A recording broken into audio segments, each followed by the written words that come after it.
Welcome once again to another live stream of the Hard Rock Show. I'm Andrew. I'm Dave. As always, got a lot to get through tonight. We're going to talk about the latest releases from Crobot, GWAR, and Ethereal Realm, as well as go back to a classic from the mighty Opeth. Going to discuss new singles from Blind Guardian, Umbilicus, Traitors, Narayan, and Viking Queen. We're going to discuss some holograms tonight, as well as play a new game, which we call Would You Rather. And there's all sorts of other stuff going on as well. So make sure you like, follow, subscribe, all the usual things. The details of that are in the description box of this one, whether you're watching live now or tuning in later on via video or audio, wherever you're tuning in, whenever you're tuning in. Thank you for spending some time with us. Hopefully you enjoyed the show today. Make sure you get in the comments, say hi, give us your thoughts as we go through it.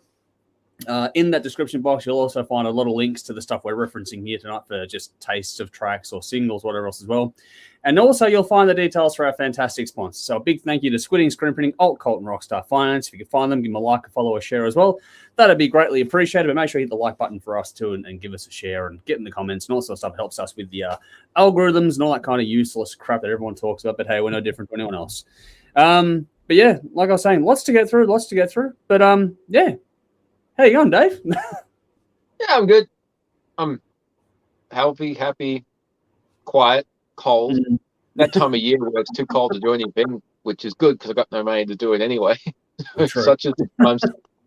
So, yeah, the busy period of the year is completely done for me. My kids' birthdays are finished, so coming into winter, just like my daughter's birthday is on the 1st of June. First day of winter. Once that's out the way, I'll hibernate till Halloween. I just really hate winter. There's nothing much happening. Cold, it's dark, it's miserable. It's not barbecue weather or anything. Everything I love in life has just stopped for the next 3 months. So at least they have music and movies to keep me company. Well, I've got my family and everything, but that's stuff I like. Just in case Julia watches this, I haven't forgotten you, baby. Yeah, well, you might have some questions later on, I think, or tomorrow at least. Just let me know how you go with that. Yeah, pretty bad. I'll probably film it. Be a good blooper. Anyway, How you doing, man? Yeah, good.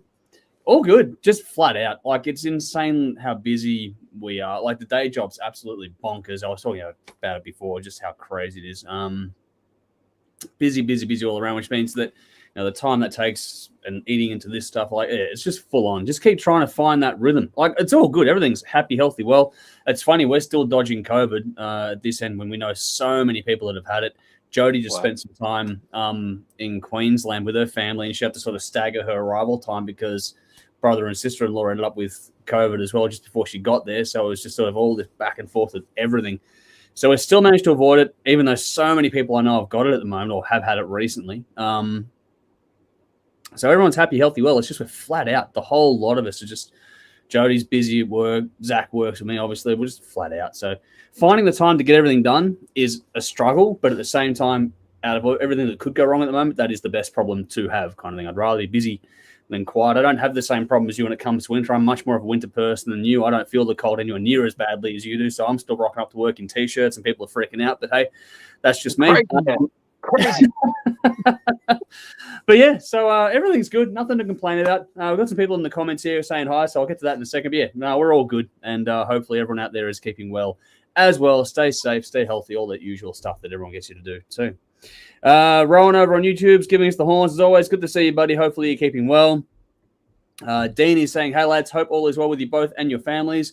As we've just covered off, we're all good. Hope the same for you and yours, mate. Hopefully everyone's keeping well. Here we go. Here's Belle. Good to see you again, Belle. Hello, lads. Can't see your shirts tonight. Dave, is that Wasp? Dave, is it? Yes, it is indeed. Mine's really hard to make out, but it's an Alice in Chains tour top. There you go. So that's what I've got on tonight. Yeah, Alice in Chains tour top. And Sally's with us saying, hey, guys, good to see you again, Sally. Always love having these people on board with these ones. But make sure you jump in, give us your thoughts as we go along and get on to things. I suppose before we get stuck right into things, we'll touch on a bit of a couple of pieces of random news, I guess, quote unquote, for lack of a better term. It's not really structured, but this past week, Alec John Such, most known for his time in Bon Jovi, passed away, the bassist. So condolences to his family, friends, fans, all that kind of stuff as well. It's always sad when someone goes, and I know there's been a bit of conjecture on what he did or didn't play on when it comes to Bon Jovi's albums in the first 5 or whatever it is. I think up until 94 from memory. But yeah, that was a bit of a surprise one that came out of the middle of nowhere. What did you think of that when you saw the news, Dave? Yeah, kind of scary because the 80s is my era, and Bon Jovi was one of the first group of bands I discovered when I discovered music as a young kid. So it's kind of like, yeah, we're approaching that time where some of them might start going. And yeah, so, and Alice Cooper isn't getting any younger. He was one of my first group of bands. Really, it's like, no, not Alice. I know you. Every time 4th of February comes along, it's like, happy birthday, man. Yeah, you're getting older. But yeah, he wasn't that old, the guy from Bon Jovi. So I didn't even know him, to be honest, until he passed. But yeah, it's a bit sad that it's happening. It's happening more often these days. There's even guys in the 70s going in the 60s. But yeah, not good. Yeah, no, well, this is on the back of Trevor Stannard from the Black Dahlia murder a few weeks ago as well. And he was only 41, I think, if I'm correct, when he went, which is our age thereabouts. And it's kind of a big shock to the system when someone very close to, like, even, amongst with warning that as well. There's a lot of us in the same age bracket as all these people that are going at the moment. So it's like, fuck. So it's always sad to see it. And yeah, just there's nothing more you can really say aside from condolences and that kind of stuff that as you do. But at the same time, it's always a good excuse to go back and revisit some of the catalog. And regardless of what was played or not, he's credited on some fucking all-time great albums, regardless of how big of a fan of Bon Jovi you are. You can't deny the impact those albums and the consequent tours had on them as well. And even if he wasn't playing on the record, he was playing those songs live. So, yeah, one hell of a career and a pretty good legacy to leave behind if you're going to go out. So, yeah, not good news, but at the same time, it does give you a chance to go back and revisit things. We're doing a bit of a change on things on TV here and there. So, for example, this week on Channel 31 on Saturday night, you're going to get a bit of a special, which Tim put together. Original Tim, I should say, put together with the Black Dahlia murder being in focus. So a bit of a heavier one coming up on Saturday night. And then next month, because we do film things in advance, next month we'll do one on those early albums from Bon Jovi to give a little bit of a nod to Alec there as well. Nicole's joined us on YouTube saying hello. So good to see you again, Nicole. Always love your company too. Good to see you again. Thanks for joining us and saying hi. Also today, this morning, it came out, and if you're a part of our Facebook group, the THRS Lounge, you'd have seen that I shared this one in there. The Foo Fighters have a couple of tribute shows coming up for Taylor Hawkins. I think one's in LA, the other one's in England, if I'm correct. I'm doing this real off the top of my head right now, but it's going to be like a tribute, a big thing where there's more acts than that to be announced, but they've announced at least a couple of tribute shows, which I think is absolutely fantastic. And have a funny feeling it's going to be the biggest. It's actually funny because Nick in our chat, he put it up saying, it could be this generation's version of Freddie Mercury tribute. And I think he's pretty much bang on with that. I think this very well could be. What did you think of that one, Dave, when you saw that one come through? Yeah, I think it's a good idea. A lot of fans around the world and a lot of bands themselves are probably still going to be mourning for a very long time. Yeah. But Nick was spot on when he said there's going to be like very similar to the Freddie Mercury tribute, because when Taylor passed, there was a lot of bands that offered their condolences, but also posted pictures of them hanging out with him. Yeah. So I think it'll be a very, very big lineup. A lot of people doing songs with the Foo Fighters as guest drummer or guest vocals or however they want to put it together. But yeah, I think they'll probably stream it. I'd be surprised if they wouldn't. I hope they do. So I think it's going to be a really big event, both of them actually. I think it was Michael that responded in the comments on the page post that saying, he hopes they stream this one. And I do definitely agree with that. That'd be a great idea. I hope it's actually captured and put down and something you can, maybe if they made it a DVD and the proceeds can go to Taylor's family and that kind of stuff, would be a good little way to do things as well. Some limited merch or whatever else to set up a bit of a fund. All those things are nice things to do as well. But yeah, I think it'd be a fantastic show. It could be the biggest thing we've had since the Freddie Mercury tribute show, with all sorts of bands, 2 different locations, different countries. And I was thinking about it today, actually. It'd be kind of cool if Foo Fighters play a set. I have a funny feeling it might be a bit much to ask Dave to sing that set. So I wonder if he'll play the drums and they'll get a bunch of vocalists to come through and sing the songs. I think that might be a bit of a fitting one there, I think. But I don't know. I've got no idea. It's just me throwing shit around and seeing what happens. But yeah, that would be what I would hope to see happen in that regard, I guess. But we'll all see in due course. But it's, a few months away, I think, from memory. think it's September off the top of my head that it was for, but we'll soon see. And if we know more, we'll obviously keep up to date as and where we can. But yeah, again, sad news on that one, and we'll try and get that the TV special did in some way, shape, or form online. It's just a bit of a weird one to edit when it's for TV versus for online. It just doesn't come across the right way. So don't normally release a lot of the TV stuff for the YouTube world because it just doesn't work in the format. But we'll see how we go with that one as soon as I can. But again, time is very, very tight for me these days. Alrighty. Going to quickly plug a gig again because we did plug this last week. I'm going to give it again another shot because why not? We love the guys and it's a great lineup. In the comments, in the description box, you're going to see a link to the first ever Hell's a Rock Music Festival. It's an afternoon, evening festival that features some of the best bands this country has to offer, according to their byline. It's got Rocky Rabbit from Mystery, Hell's Abyss, which we reviewed on the show not too long ago. Right After Midnight, who we know well and love them. They're having their album launch that night as well. Carly Julie's playing, another artist we absolutely adore. That's a fucking cracking band. Go and see them live. But then you also got Zacchatus, Street Creature, Tiger Driver, The Dreadful Tides, who are also phenomenal, and Rhinosaur. Not to say any of the other bands I'm not saying are phenomenal. I don't know enough about them per se to say whether or not they are. I haven't seen them or listened to their stuff. So the ones that I do know, I'm going to absolutely plug the hell out of. So yeah, please do get on down to that. Saturday, June 18 at the Bendigo Hotel. Starts at 2:30 p.m. It's on sale now. The tickets for less than $24. So get onto it. It's a great little gig there. So it is in everything you need is in the description box as well as in the comments now. So hit the link, check it out. Hell's a Rock Music Festival, June 18. Starts 2:30 p.m. Bendigo Hotel. Rocky Rabbit from Mystery, Hell's Abyss, Right After Midnight, Carly Jewel, Zacchatus, Street Creature, Tiger Driver, The Dreadful Tides, and Rhinosaur are there, with it also being Right After Midnight's album launch. So lots to get through on that one. Get down there and hopefully you have a great day out with that gig. Another couple of quick comments here over on YouTube. Darren's going, hey, all, good to see you, buddy. Hopefully you're keeping well over there. But Nicole on the Taylor Hawkins one there, it would be good to see, or awesome to see Rufus Taylor play for them, at least for the tribute. Yes, that would be very, very cool as well. That'd be a fitting touch on things there.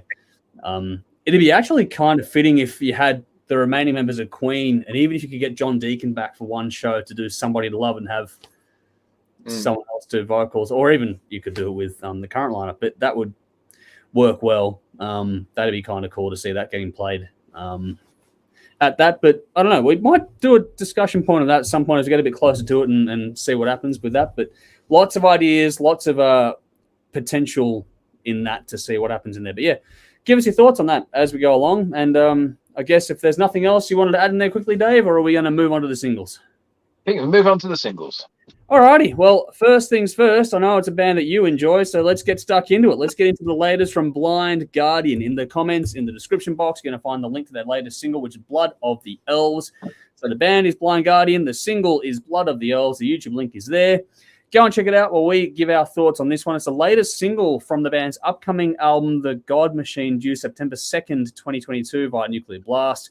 This track is inspired by the Witcher's video game series. So there you go for some context. Dave, was it everything you wanted it to be?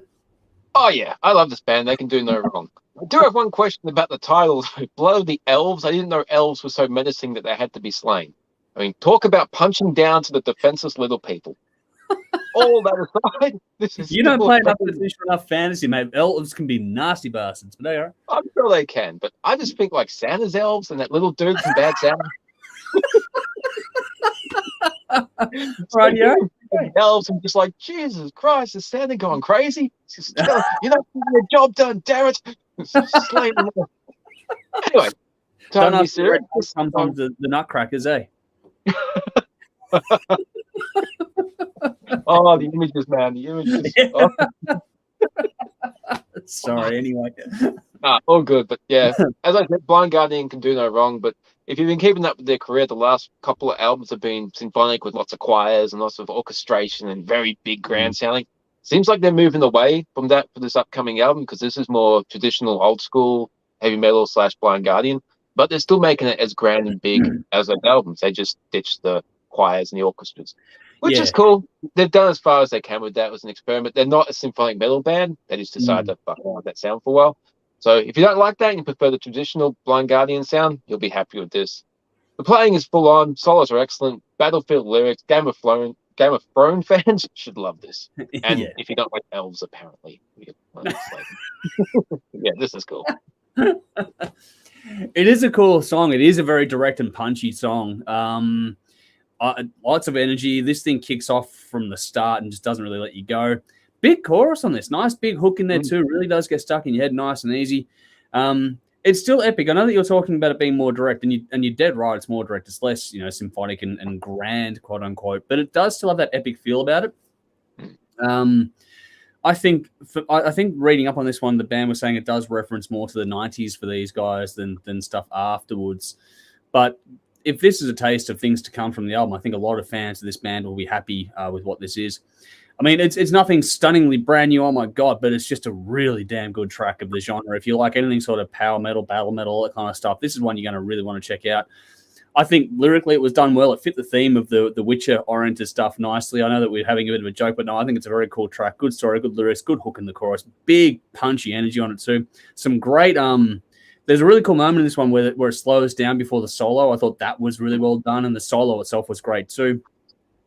Basically, if you like melody and energy, get onto it. I think, they've done a really good job with this one. I haven't checked out... I think it's a third single, this one. I haven't checked out the other two tracks that have come out. I think they made a bit of a staggered release. I haven't checked out the other two tracks yet, but if this is a taste of things to come, then very, very keen to check out more of the album, because I think you enjoy... I remember us reviewing the last one, didn't we, Dave, you and I, from memory? I know you liked it more than I did, but at the same time, we did both like it. So, there we go. I'm keen to check this one out. Very, very keen. I can't say I'm as familiar with the band as you are. You're the bigger fan of the two of us here tonight, but that was... If they ever come over here again, you got to check them out. Their live show is insane. All right. Well, make sure you remind me. If they do come out, remind me. We'll go and have a couple of drinks and go and catch that show together. That'll be a lot of fun, I reckon. So, be good. All right. As you know, people, we change gears. So let's do that right now. We're going to go to some classic rock. This is the latest from a new little project called Umbilicus. It's their debut single, Hello Future. So it's in the comments, in the description box. The band is Umbilicus. The song is Hello Future. It's the debut single from this band. The album Path of 1000 Suns is due a bit later on this year. This band is made up... I wish Tim was here for this, because this is right down his alley. The band is made up of members from Cannibal Corpse, Deicide, Anarchus, and Four. So these are all sort of black metal, death metal bands doing some classic rock. So, Dave... Not what I expected, but how'd you go? This is amazing. You just rattled off a whole bunch of very familiar death metal and black metal bands. It sounds nothing like that. Okay, nothing at all. Okay, when that's all death and destruction and hate and violence, this is all peace, love, and all funky grooves. Think like suicidal tendencies becoming infectious grooves. Worlds apart, but somehow it works. Yeah. But wild drenched intro riff, lots of grooves in the verses. This band, it's pretty cool. I'm looking forward to hearing the album, because obviously black and death metal musicians, they can play. Just what they play doesn't really appeal to me. So when they know how to write and know how to perform. So I'm really curious to see what else these guys can do, because this was great. It's a very, very cool song. Again, when you hear the lineup, you go, what? But it shows you, like, one of the common comments that you see on the YouTube video is, your music knows no bounds. And as you said, all the musicians in this field can certainly fucking play. It's just really cool, and they go and do something completely different like this one is. Lots of groove in this. It's got a great riff. That riff is fucking fantastic. That guitar part is brilliant. If you like your 70s influenced rock, this is one you're going to really want to check out. It's right up there with bands like, Christ. Now I'm drawing a complete blank on the band I was thinking of. Anyway, I'll come back to it later on if I remember.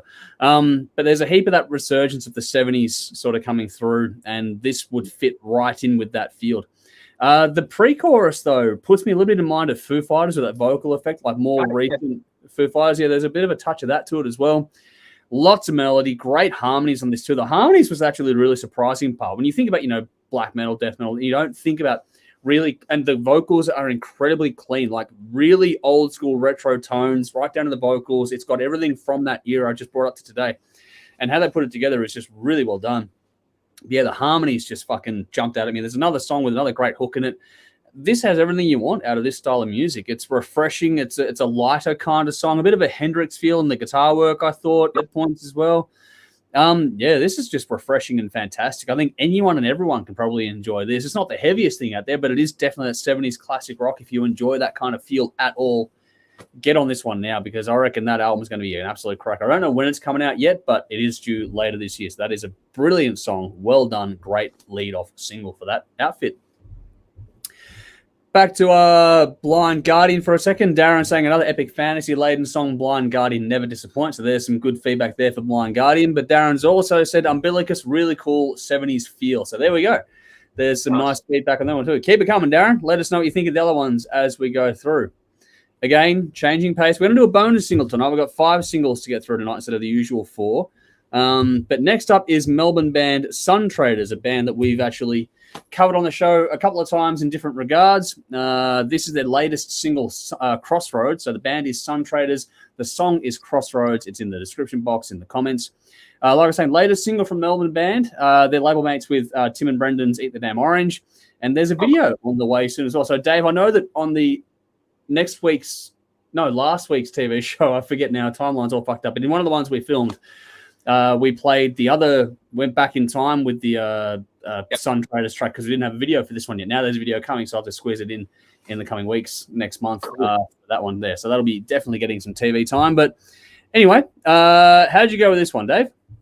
Yeah, this band's good. This song's good. I think they had an EP out last year, was it? It was a collection of singles. 2020, I think it was. Dark Pretty Matter. We were streaming like we do now, but yeah, that was good. And they had a single out a little while ago, but this band's good. You know, if you like your hook-driven rock with catchy choruses, solos are great, which always stands out to me. But yeah, I want to check this band out live, because everything I've heard is good. There's another solid track, but yeah, definitely a song everyone should give a listen to it and check them out. Yeah, agree. Really riff-driven, this one. It's a bit of a chunkier tune than the rest of the vibe tonight. Lots of melody, lots of grunt in this one. It's got great. I like the energy and the swing to this as well. It's another one where I just love. I'm getting a lot of groove and energy out of these songs tonight, which is really cool. Another one with a great solo in this too at the rhythm section. I love the way the rhythm came across on this one. And there's nice little tempo changes in this song too. Nothing extreme, but it just does enough to bring sort of tension and release to the song, and especially right before the solo. It's something that sort of slows down, and then just before and after the solo, it's got a nice little sort of chunkier, chuggier kind of moment there, which is, not heavy or anything, but it's just like this nice sort of, they've got a darker edge to them, but there's also so there's weight to the sound and weight to the tone and the way they compose songs. But there's also, like, just the way the vocals are delivered and the way the songs are structured and the lyrics. There's also a bit of a cheeky little bit of a delivery to it as well, which I find that balance between this sort of heavier, weightier kind of style to the tongue-in-cheek or a bit of a nod and a wink kind of lyrical vibe, if not the content, but the vibe of it. I just like the way they do that. That balance is really well done, and they're a band that's not quite like any other one. You can see why they are label mates with It the Damn Orange. The sense of humor, that kind of side of things is very well done. But these guys are good. I haven't seen them live, but everything I've heard from them on just recording-wise, the EP, the other singles I've got, fantastic. So keep it coming, because these guys are doing good things. Looking forward to more, and I think there's another EP on the way. I think, if I'm wrong, let me know. But yeah, that was a really, really cool little track there. I did enjoy that one a great deal.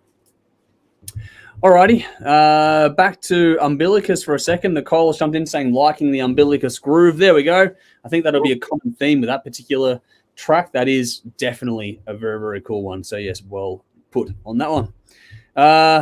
Now, again, we're going to go to an instrumental artist next. We're going to change pace.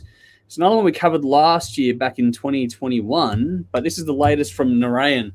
So in the comments in the description box, the artist is Narayan. The song is Narrative. So Narayan is spelled Narayan, and the song is Narrative.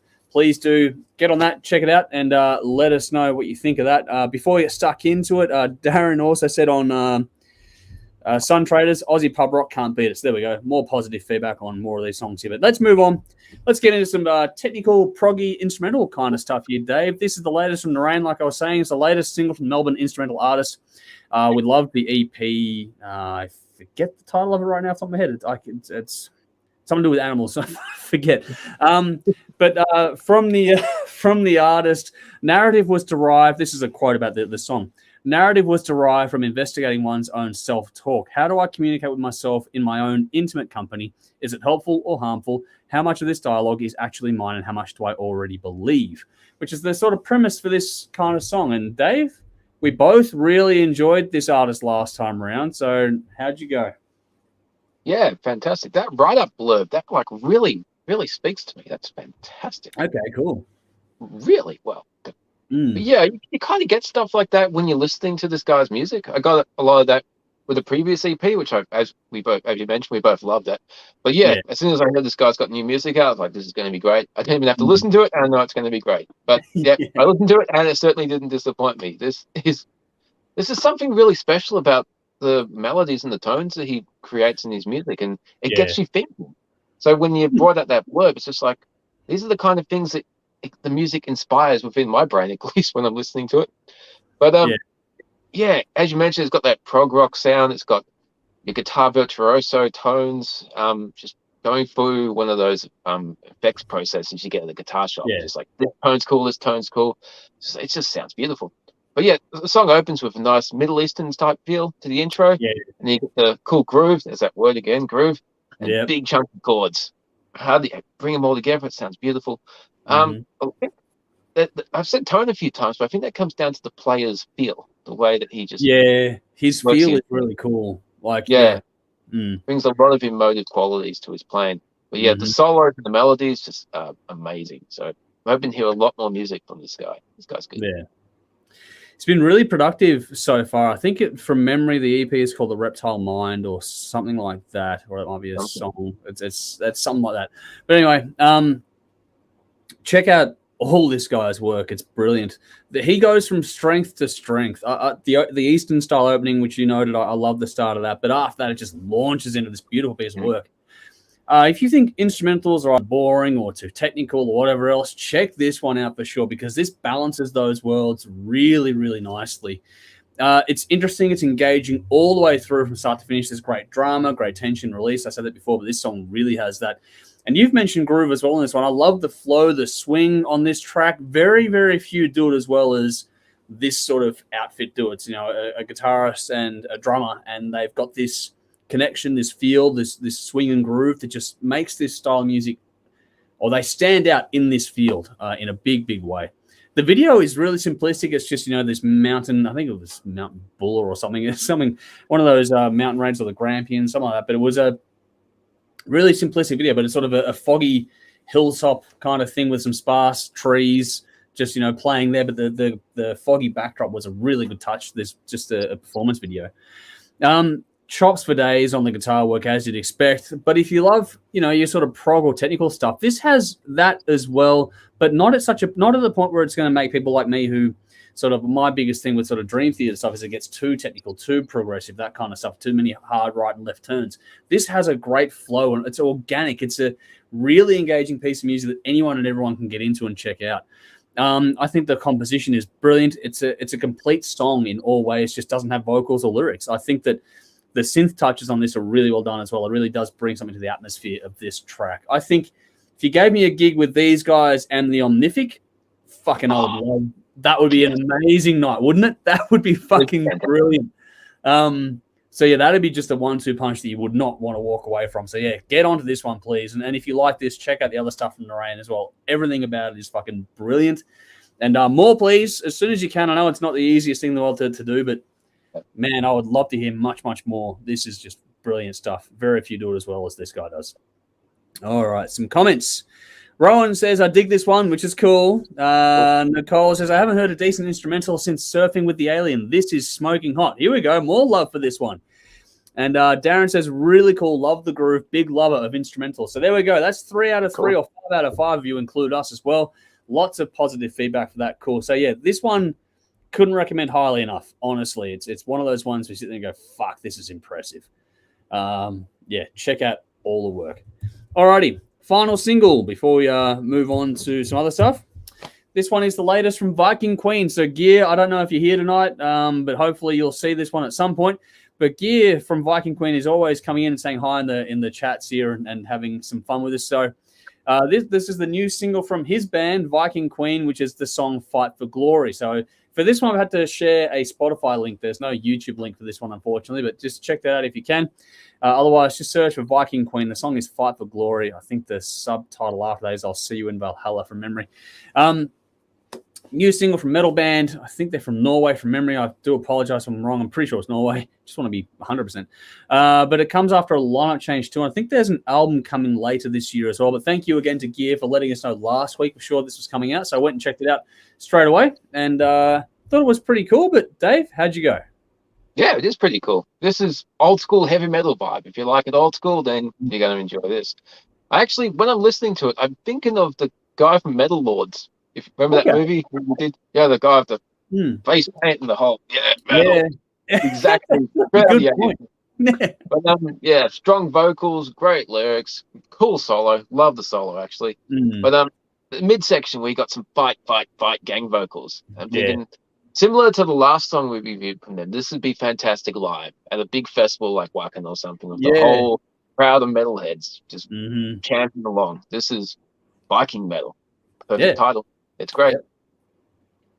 Yeah, it's another cool one. It does definitely live up to the title in all ways. If you like your sort of battle metal or maybe folk tinged kind of metal, but this isn't musically folk metal. It's just that lyrical content. Even that's not really quite right. It's just more battle metal. But yeah, if you like that kind of stuff, then this is definitely going to be one you want to check out. Yeah, the old school metal vibe. It is big for that festival circuit. These guys with sort of bands like Battle Beast, that'd be interesting. They'd contrast, but also fit at the same time really well. There's some great lead work, some great riffs in this one too, some very cool attitude in the vocals, but good melody to go with it. Not overly polished, but you don't want this one to be. You want to keep that grit, which they've done, which I think is really cool. And there's a nice little bit of gallop in there, which you have to have for this style of music, but they've done it really cool. Like the way that the lyrics fit into this song was really well done too, and also the byplay between the drums and the guitar. Like I noticed myself paying attention to the drum pattern, the way it played off of the guitar riff. That balance between the two instruments there was really well done. Really nice sort of rhythmic punch, and it gave it a bit of swing, which was really nicely done. It's actually sneaky good. Like it's one of those songs where it's just it gets your attention straight away because it's a cool tune. But when you dig into it a bit, it's like there's a bit more to it than you might expect, and it gets really interesting when you start deep diving into the song, paying really close attention. So yeah, I thought this was really cool. If you like your metal based on Vikings at all, if you like the TV show or anything to do with it, then yeah, this is one you should really check out. If you like old school metal, bit of bite to it, but also, flashy guitar work and all that kind of stuff as well, it's all there. Everything from this style of music is definitely there. So well done. Very cool song. And I look forward to hearing more from these guys as time moves on. I know they've floated the idea of coming to Australia as well. So it'd be cool to see this sort of stuff live. A gig like the Bendy would be perfect for this kind of a vibe. But yeah, it'd be good fun to go and see more. We'll see what happens in that regard, but hopefully we'll hear more from GWAR and the rest soon. Alrighty, where are we going here? Darren says, damn, they are impressive. So there we go, more love for it. And also Nicole is saying very cool as well. So we're getting a lot of love for that one as well. So yeah, please do keep giving us your thoughts. You can go back and check out these songs whenever you want. Give us your thoughts as we go along. We're going to move on to a hot topic, which Nikki actually brought this one to our attention. We've kind of covered this ground before, but it's worth touching on again because ABBA did a hologram-based show, but it wasn't the whole thing where, like we've done before, we covered it off with Dio, where they had Dio performing with a live band, quote unquote. This is an actual entire hologram show. So the band members from ABBA did the whole motion capture thing, wore the suits and the ping pong balls all over them, all that kind of crap, and did the show, and then it became a holographic show. I think it was in like a theater or even a museum or something over there somewhere. I forget the exact setup. But it also turns out we do some digging on this that Led Zeppelin were actually asked to do something similar to this as well. So there's a lot of this going around. So it's worth touching on again. Don't know how much our opinions will have shifted on this, but what do you think of this full-blown hologram thing? Not just a deceased artist, but actually sort of motion capturing and doing that kind of stuff. What do you think of that as a more in-depth concept? No, just no. Just no. Fuck no. No. Didn't sit well with me when they had Dio all those years ago. And, you had the live band with him, but still no. And the whole band, hologram, no. You have DVDs, stay at home, watch a DVD of these artists. There's plenty of artists for us history that either died before I was born or I just never had a chance to see. That time is gone. DVDs are around. Let it go. I'd rather see a tribute band of musicians playing it for real or a new band. You know, because I'd love to hold on to the classics forever too. I really would, but that's not the way it's going to be. Yeah. So I just kind of fear technology in total because I could see countless bands touring a hologram. I mean, Kiss are almost at the end. Don't give them the fucking option of a hologram. You don't need that. And you're a big Kiss fan too. I'm a big Kiss fan, but I think even Paul Stanley knows it's time. Yeah. So come on. Bands run their course. It just changes. It's sad, but you can't keep them alive with fucking light shows. It just doesn't. It's not the same. It's not live. It's retro, and it's hard enough for new brands to break through and get to that next level without all the bands that are dying off being replaced by light shows. And yeah, doesn't sit well with me. I don't like it. So straight up, no. Yeah. I'm going to play a bit of devil's advocate here on this one. And it's not that I'm a hugely enamored with this as an idea, but I prefer this concept much more than the Dio hologram with a live band, quote unquote. I thought that looked bad when you saw the footage of that, when you saw Dio was this hologram in front of the band, and it didn't feel right. At least with this one, if it's a more choreographed show, it'll look like an actual performance as opposed to the whole trying to make a band that's live fit with a hologram. That just doesn't fit for me. But I cast my mind a little bit to the recent, quote-unquote, Rammstein DVD, which was Paris, and that was really, really well done. You didn't really see much of the crowd in those shots. It was mostly a performance capture with some interesting effects being applied to it. If you've never watched that DVD, fucking watch it. It's a cinematic live show, which is the best way to put it.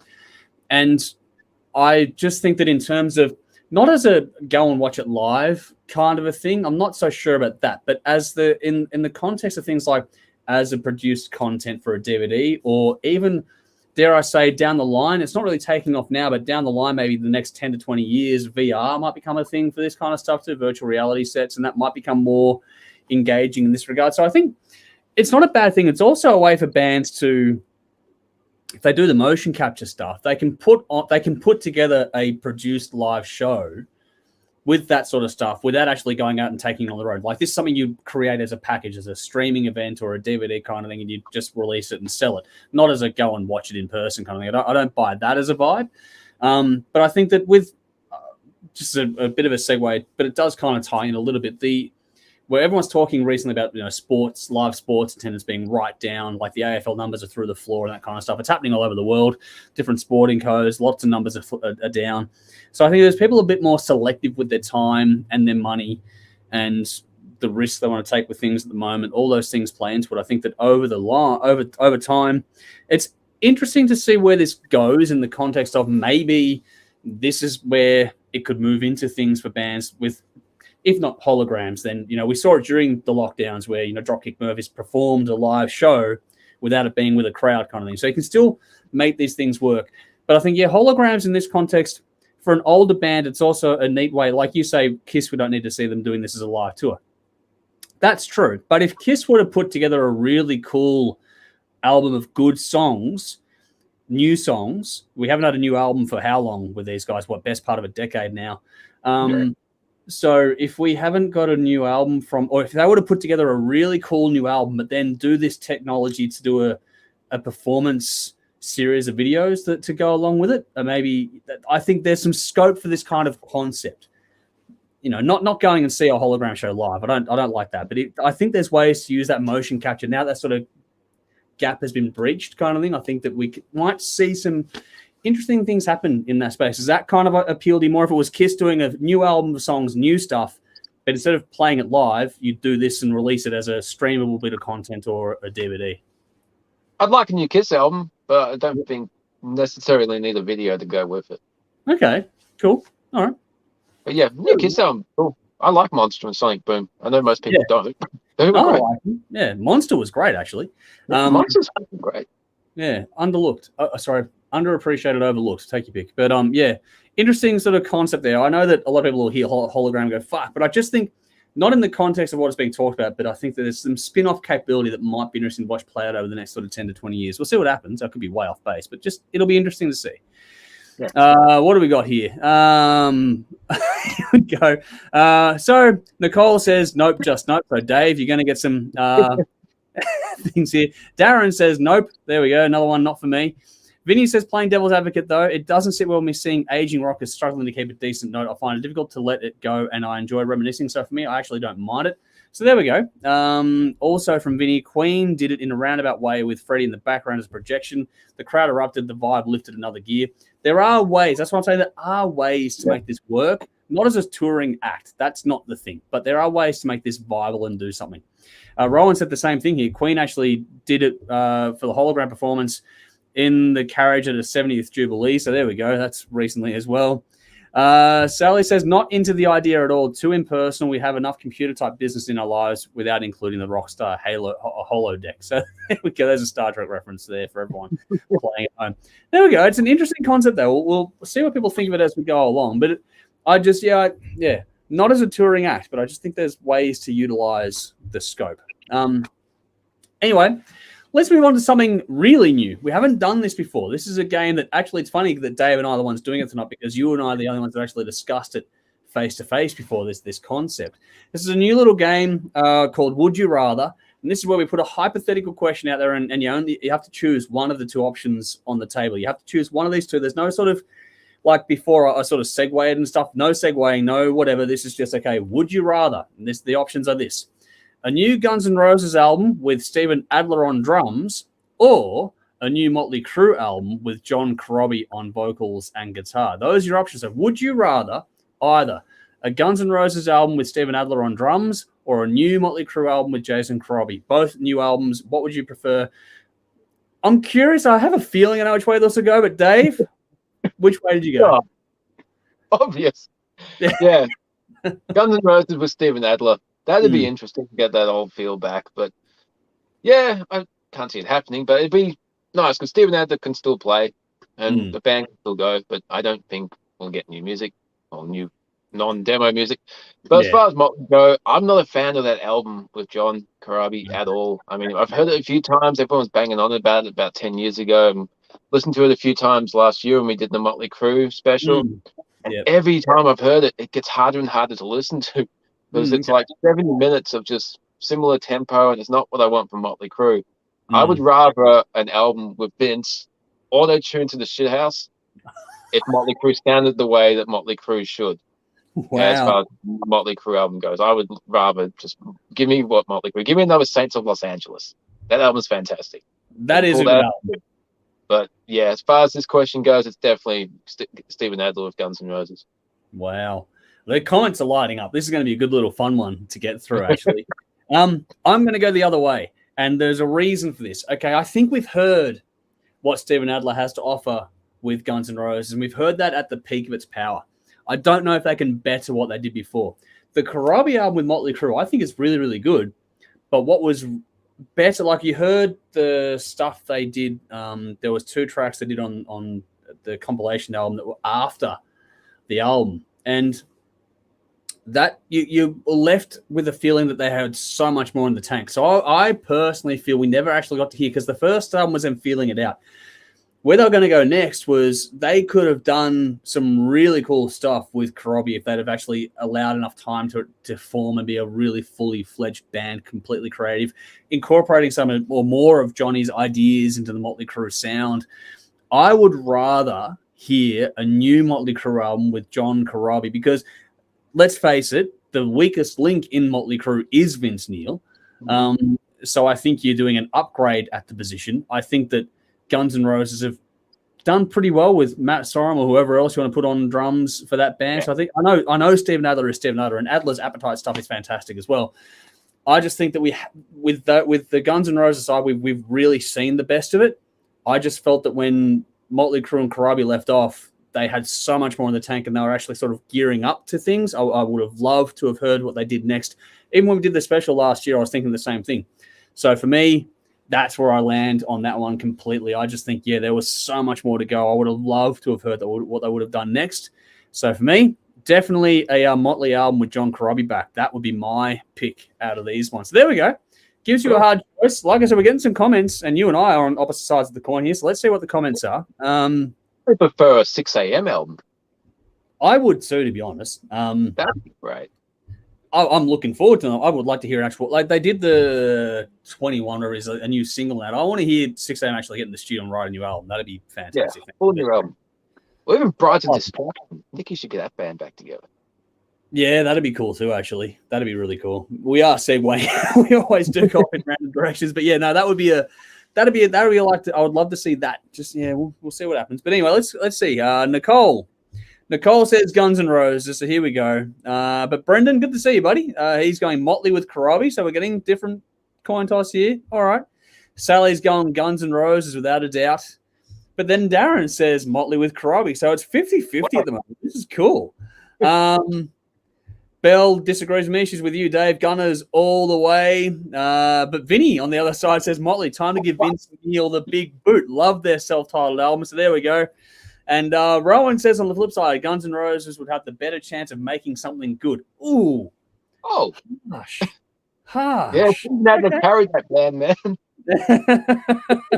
But he's followed it up. Rowan says Slash with Nikki Sixx album. Now that would be an interesting concept. Yeah. That I would like to see explored. That'd be cool. If Frontier's doing all these fucking mashed together artists and bands to make it, just turn over things. Slash working with Nikki Sixx would be very, very interesting. Get Sebastian Bach on vocals. Oh, fuck. That would be cool. Man, that should be a thing. If you had, I don't know how we do it now, but I haven't got any thought of it. Who else did you put on there? Like, who would you put at rhythm guitar?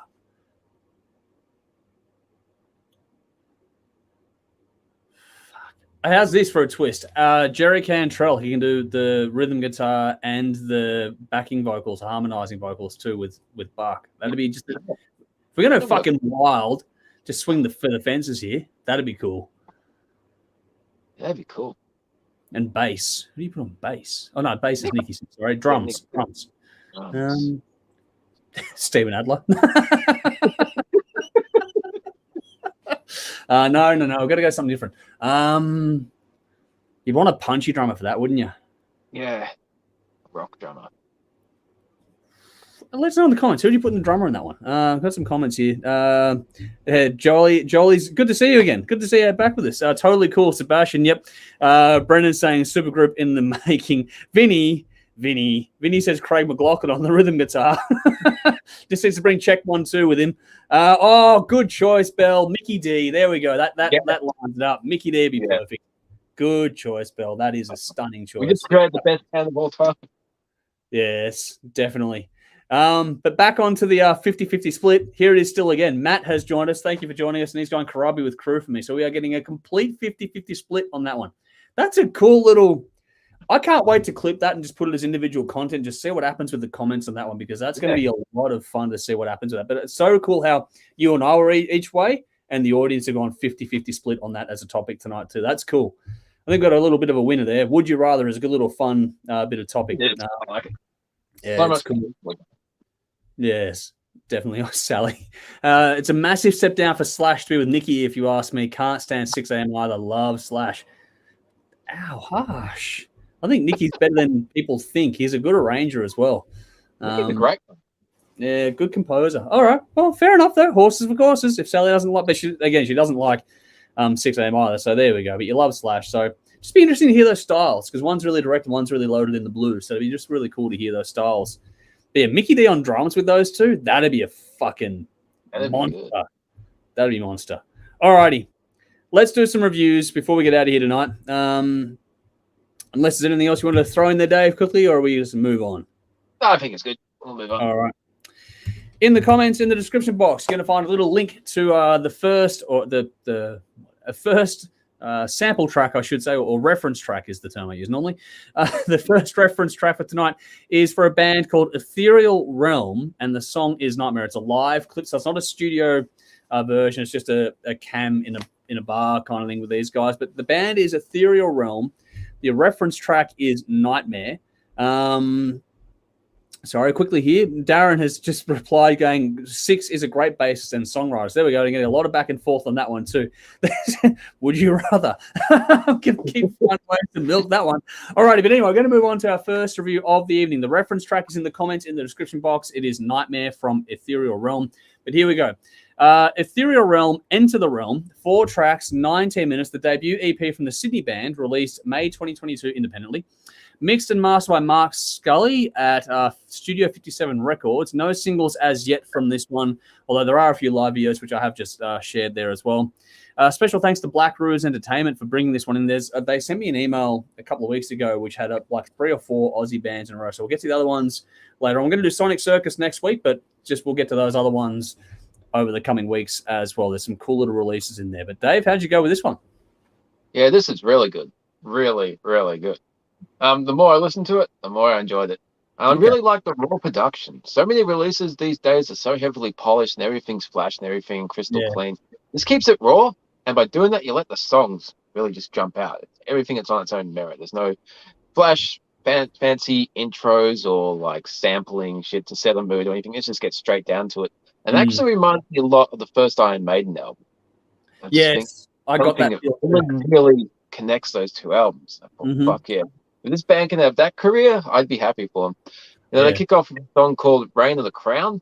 Vocals are really good, and it shifts between 2 styles, but it's not that cliche dirty style and then clean style. It's more going to sing and then I'm going to growl and be the menace. But it's not incoherent growling either. So it's just cool. And reading from the band's bio, I think it's the same guy doing both, which the shit's a single. Very cool, both. Very well done. And of course, guitar solos throughout. Fantastic. Very cool. More of this, please. But cool. Watch us bleed. There's a cool composition thing in there that I noticed. They keep the vocals going over the guitar solo. Yeah. It's not something you hear very often. I thought that's very cool. And it just gives the whole. This isn't the section where the guitarist just shows off.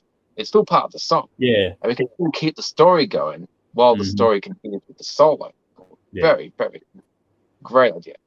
Time Machine. If you like your straight up heavy metal, you'll love it. I can picture the guy from Metal Lords being this is the song. You're fixated tonight. I know, he just keeps popping in my head. It's been a strange week. I might have to watch that movie again.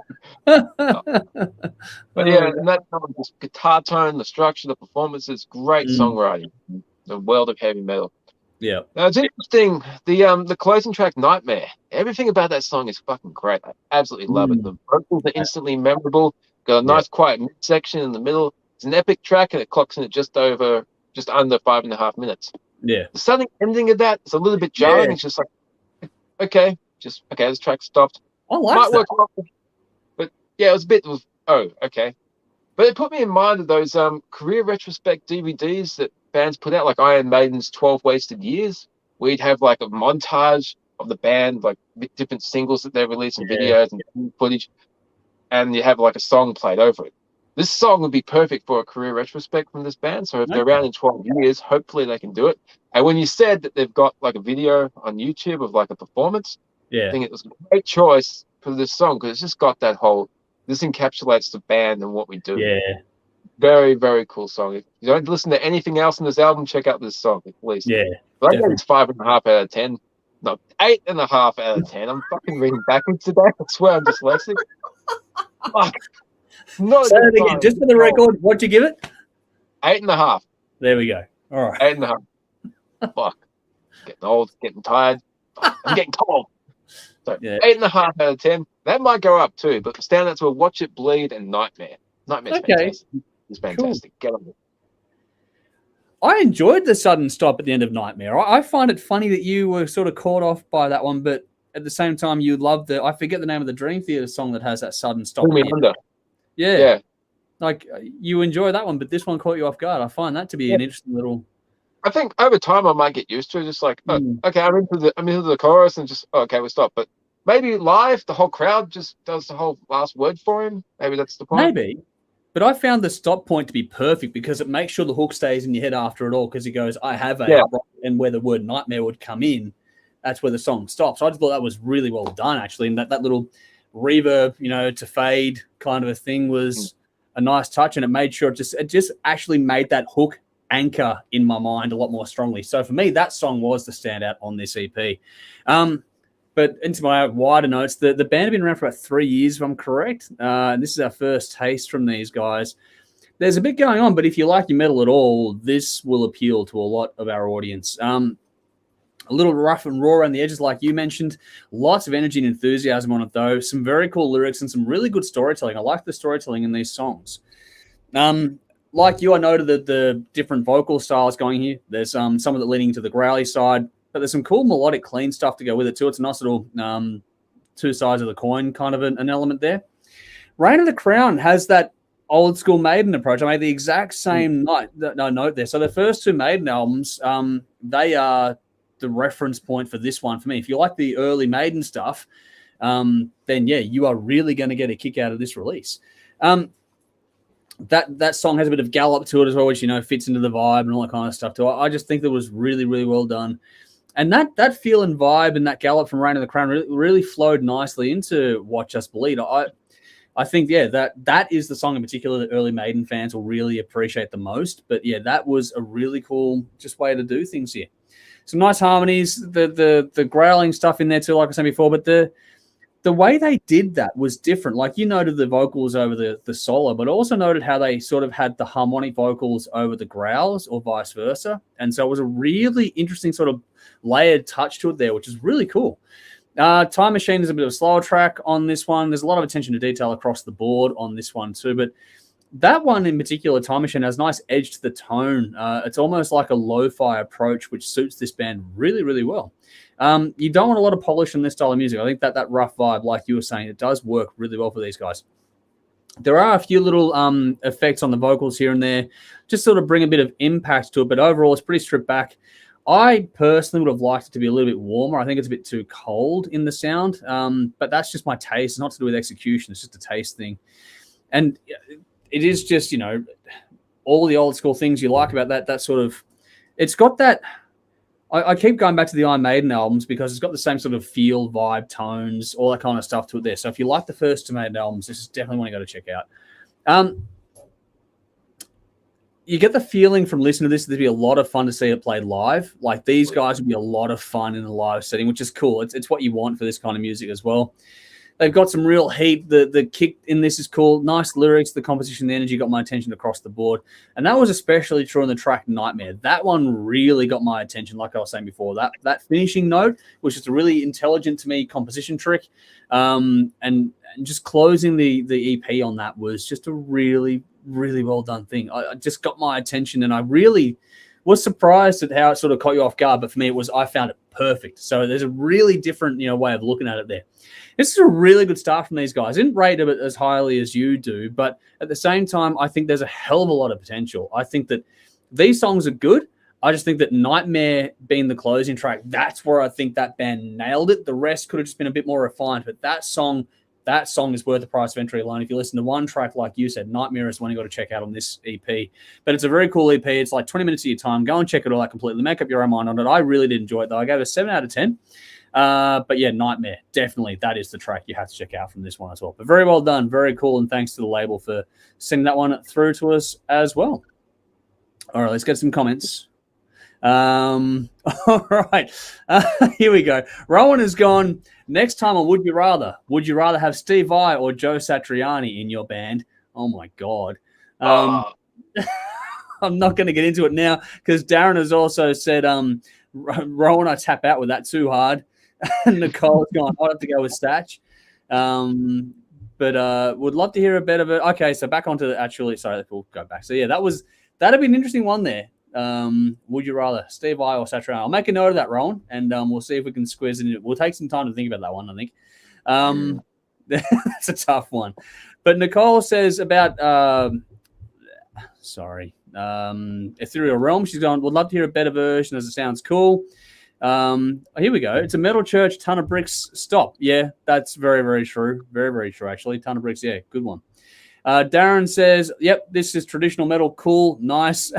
Then back onto the Satriani Vai question. Sally's gone, easier question, please. We'll see how we go with that one. We'll keep that one in the loop for down the line. But yeah, that's a tough one. That is really tough.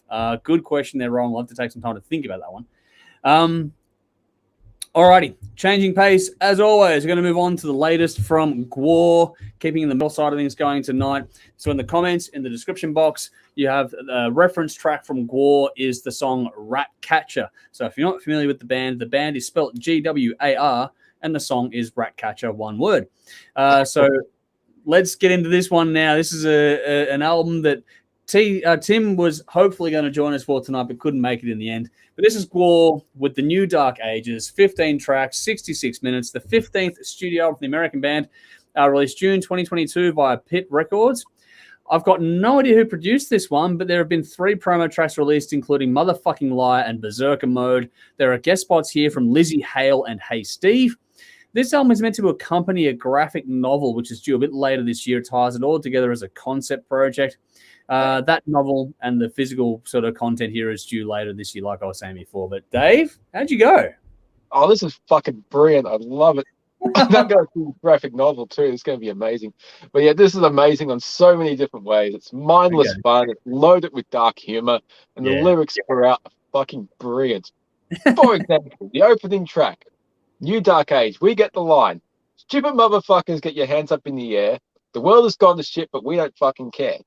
Later on, you got get your titties out and shake your big fat ass. Now, if you're not into that shit, you're not gonna like this at all. But if you are, like the best thing ever. The singer is fucking awesome.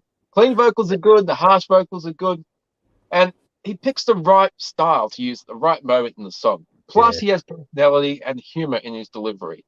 And at times, he actually sounds like the singer from Quiet Riot. I thought they were going to bust out, come on, feel the noise.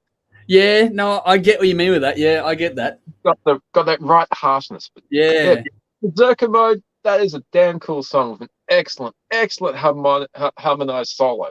And they're not all about theatrics and like obscene lyrics and everything. They can actually play like motherfuckers, and this is cool. Now, Berserker Mode, in terms of modes and scales, I'm not sure along the lines of Lydian, Dorian, Phrygian, if Berserker Mode is major or minor. I'll have to do some research, or if it's what its parent scale is. But yeah, anyway, I had to be a wanker and do that. I'm sorry. Now, Motherfucking Liar is awesome. It's a great choice for a single. Yeah. Now, I just wonder, since Johnny Depp plays guitar, are we going to hear Motherfucking Liar on stage with Johnny Depp dedicated? Oh, here we go. How'd you get that in? You did. I had. Oh man.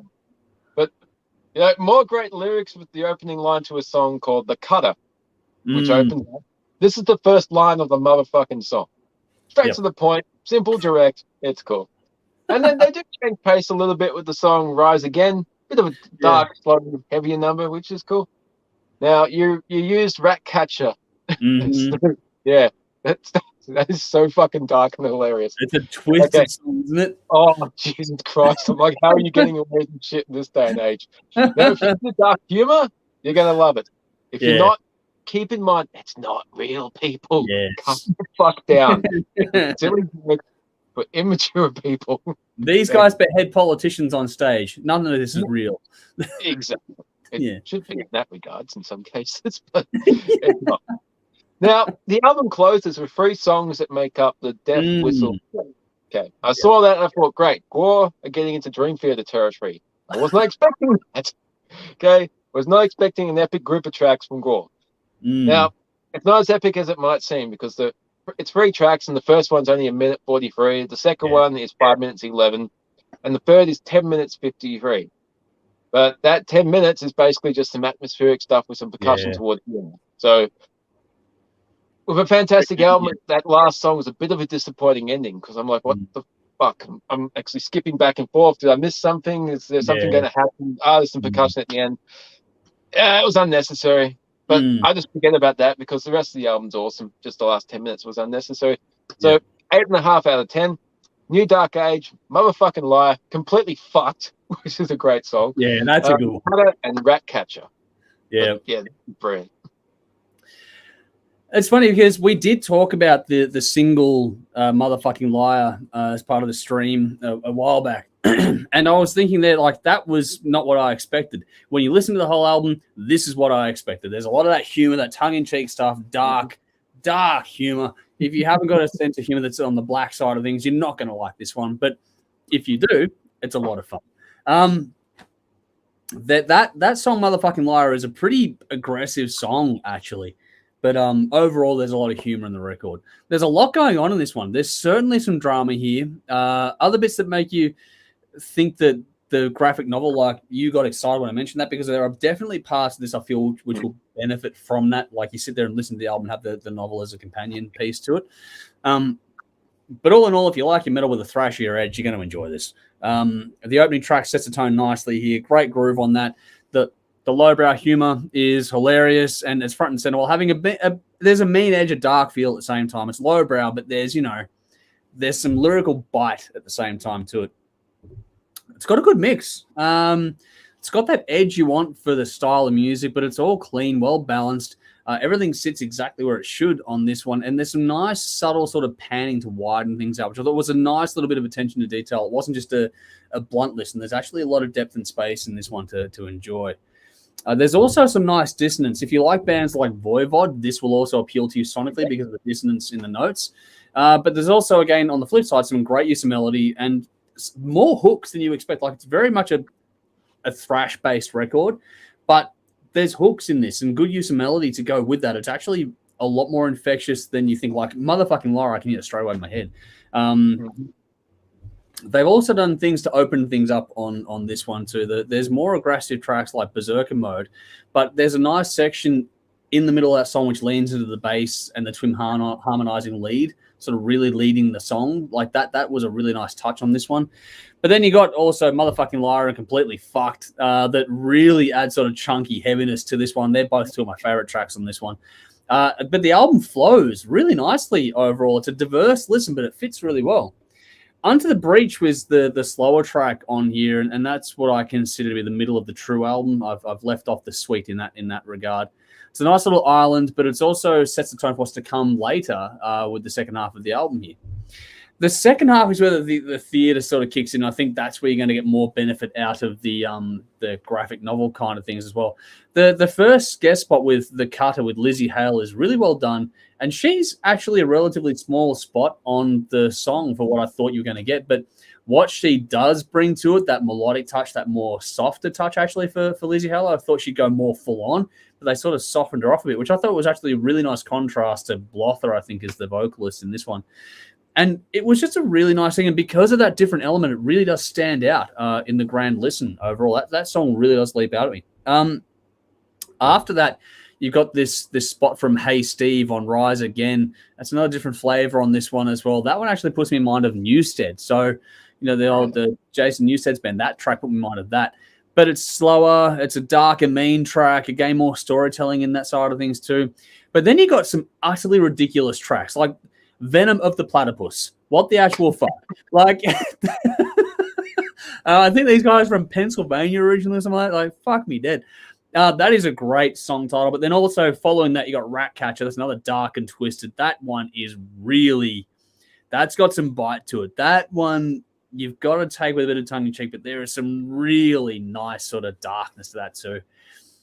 It's fun overall. I think the story is a bit disjointed, though. I think you do need that companion piece to sort of make full sense of it. It doesn't feel like it flows well as a listen, but as a concept piece, it doesn't make a lot of sense in that regard. Because Ratcatcher really, if you think of this in terms of a concept album or a theme album, Ratcatcher doesn't fit at all. It's a great song, but it doesn't fit the theme that's been sort of established overall.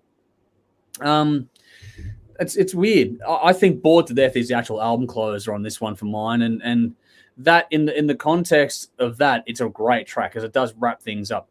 The Death Suite kind of thing, or Death Whistle Suite, that was interesting. I think it does pull you out a long way. It just turns suddenly into this weird tribal ambient kind of thing. The second of the three tracks, Starving Gods, that's a pretty cool song. Yeah. But around that, when you've got almost 20 minutes of this stuff, it just pads this out way too much. I didn't need it. That last 10 minutes in particular was really kind of redundant. I think that honestly, without the graphic novel, it has no context, no sense of it. It just feels like it's 20 minutes tacked on at the end. So yeah, maybe different. Maybe as an EP eventually or something on its own, it would have been better than have it like that as opposed to just tacked onto the album. You just stretched it out too far. But anyway, all in all, if you're a fan of this band or bands like Voivod or Newstead or anything else like that, or thrash in general, this is one to check out. It's a very cool collection of songs. And I don't take it as a concept per se. I take it as a collection of songs for that. It's very, very cool. But I do want to see the visuals just to make sort of more heads or tails of what's going on with this one. But I thought it's a very, very, just as a listen, it's a lot of fun. I gave it an 8 out of 10. Motherfucking liar, completely fucked, and bored to death. All my standouts. Bored to death, that riff, that chorus, fucking cool. But yeah, good album. Nicely done. These guys are always a fun, so you're never going to get a bad album. Yeah, that was really cool. What do we got? Comments. Okay, Nicole says, this is a really cool song. Good sense of fun. There we go. Darren says, cool video, has Alice Cooper vibes. Great fun band live. They are a lot of fun live, these guys. Nicole says, constantly inconsistent. That's a very good way to put it, actually. Very nicely put, Nicole. Sally says, they have furry underwears. Always a bit of fun. They are a lot of fun, these guys. And GWAR, Belle says, GWAR giving us what we want from GWAR. There we go. This is pretty much, if you are a fan of GWAR, this will make you happy. It is their first new album in a few years.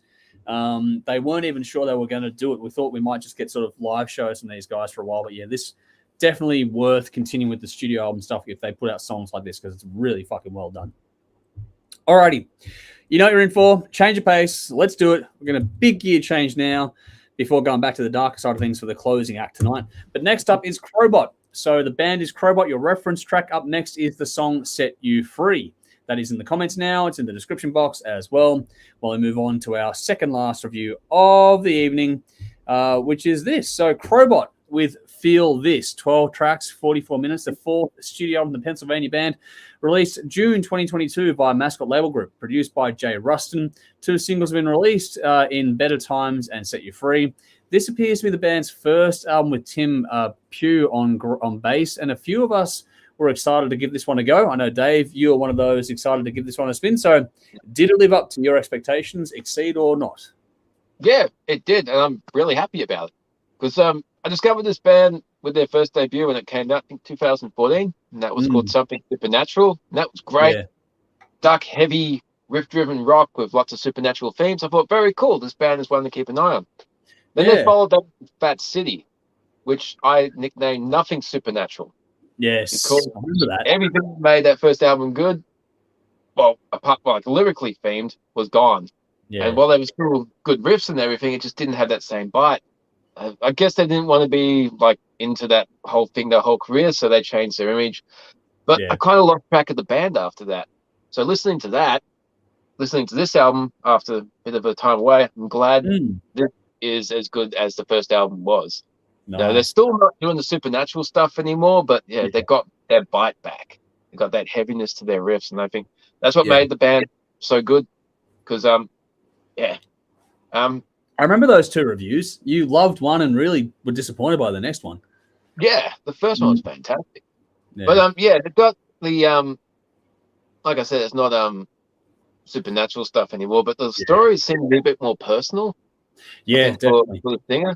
So they've had what 8-9 years as a working band. So they've done some tours, done some writing, been through COVID like everyone else. So it's got a bit more life experience to draw upon. So while he's not singing about a chupacabra like he was in the first, he's singing about some more reality stuff. So I think the listener can relate to it a bit more than the fun side element that was just on the first album. So it's got a bit more substance around. You know, they picked it feels meatier. There's a lot more meat in the bone, there is. So not just young kids having fun making some music, it's older musicians writing good songs. Set You Free was a good choice for a single, and the video was really good for that too. I thought the video really fit the music. It was a good vibe. I think his vocals have gotten stronger in the last 8 years. Yeah. It was good to start with, but he's really coming to his own.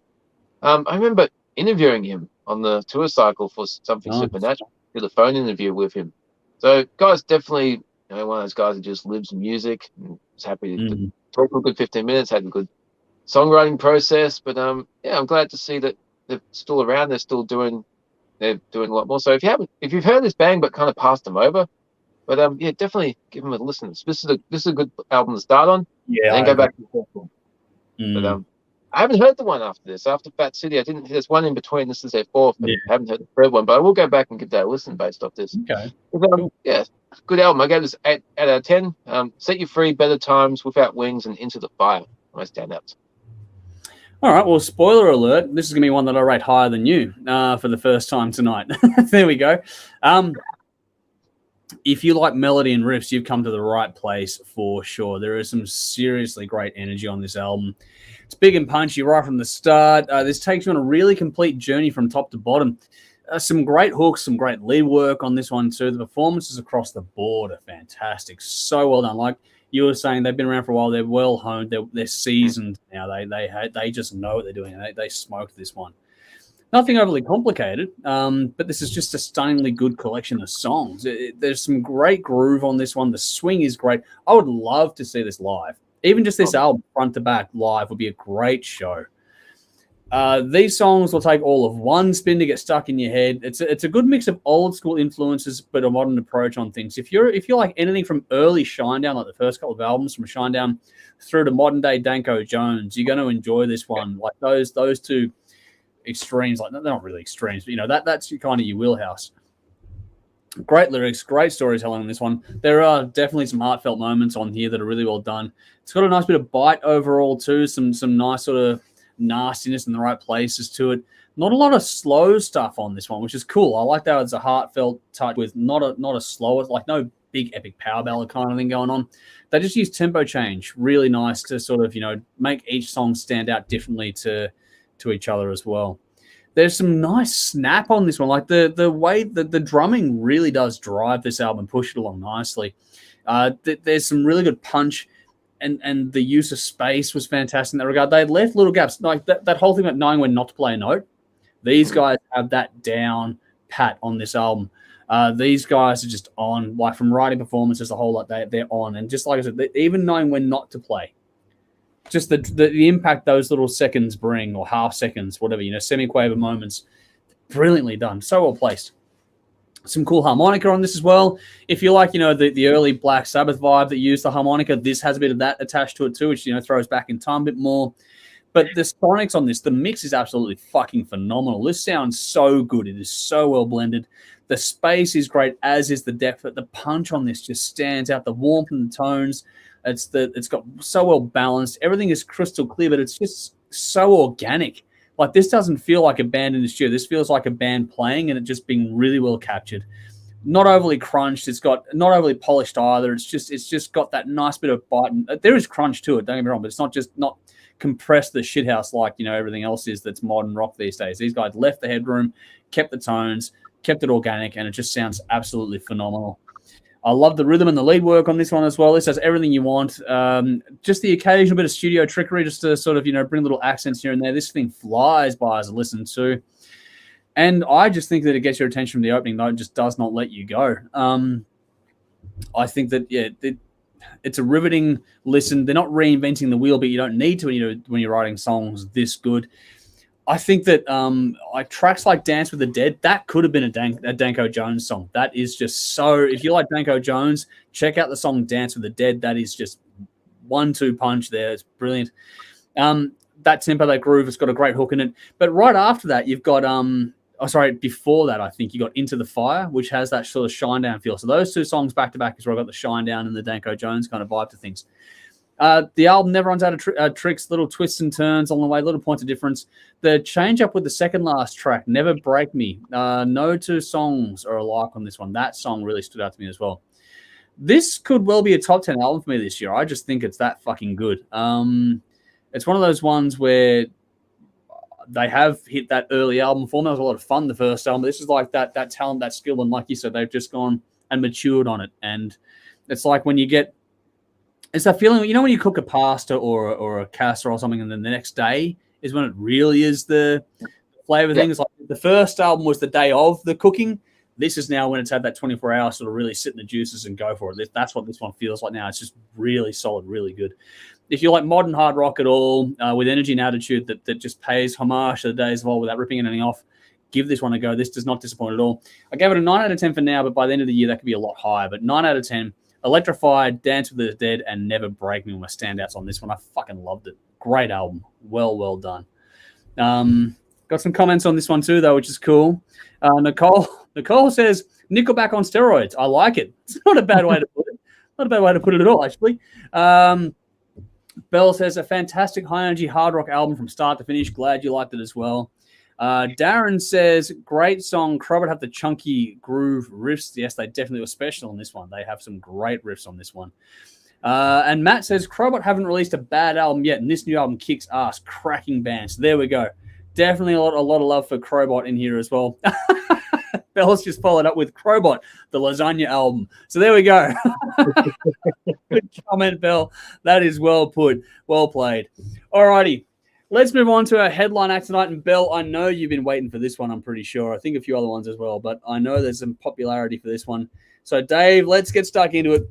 Your reference track for tonight, and Bell, you wanted to know which one I was going to pick. It's the title track. So the band is Opeth. The song is Deliverance, and that is also the album title. Dave has it there, so there we go. That is a link now in the comments, also in the description box. Go and check that out whenever you can. That is your little guide there to this one. It's a live track, the official video for this one, so it's a longer one, as is everything on this album. But Opeth Deliverance is your reference track where we do our final review of the evening, and that is Opeth with Deliverance. 6 tracks for 61 minutes. That makes an average of 10 minutes a track, which is true. 6 studio album from the Stockholm band, released in November 2002 via Music for Nations and Koch Entertainment. Produced by vocalists Mikael Åkerfeldt and Stephen Wilson from Porcupine Tree at Studio Fredman and Naxving Studio in Gothenburg. 1 single was released in the title track. This is the band's first album to chart. Was also originally intended to be a double album with Damnation, although the latter would still be released later the same year. This album is this week's Patreon choice album review. Is celebrating its 20th anniversary this year. If you want to get involved in what goes into these choices, join up to our Patreon page and get involved in the voting there. Alrighty, Dave, I know you were keen when I said we were going to do this one this week, so tell us why. Oh, yeah, this album's cool. Might just change the lighting to alter the mood. Hang on. Okay. Very nice. Okay. Ironically, I ripped in the Kill Switch Engage last week for their harsh vocals.